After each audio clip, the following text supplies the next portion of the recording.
Messi. Leo Messi! মেসির অলৌকিক জাদু ওস্তাদের মায়ের শেষ রাতে আবারও প্রমাণ। দর্শক, দুর্যোগপূর্ণ আবহাওয়ায় -17 ডিগ্রি সেলসিয়াস তাপমাত্রায় ফুটবল খেলাটা কল্পনার চেয়েও বোধহয় বেশি কঠিন। এমন বিরূপ পরিবেশে লিওনেল মেসির খেলা নিয়ে কদিন ধরে কথা হয়েছে।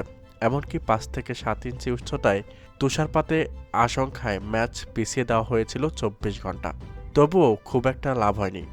লিওনেল মেসির ইন্টার মায়ামি আজ কনসাসের চিলড্রেন্স মার্মি পার্কে খেলতে নামে।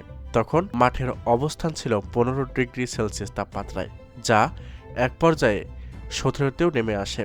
তবে এমন দুর্যোগপূর্ণ আবহাওয়ার মধ্যেও কনকাকাফ চ্যাম্পিয়ন কাপের ম্যাচে স্পোর্টিং কেসিকে 1-0 গোলে হারিয়েছে মিয়ামি।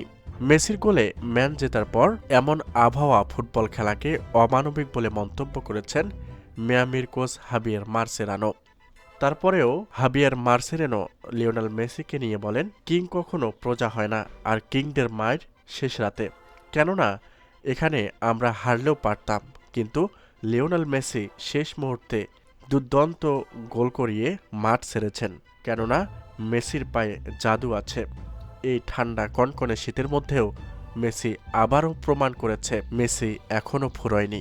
তো দর্শক, সব মিলিয়ে যুক্তরাষ্ট্রের এমন ঠান্ডায় মেসি খেলতে নেমে 1 গোল করিয়েছে যে, এ নিয়ে আপনাদের মতামত অবশ্যই কাম্য। ধন্যবাদ।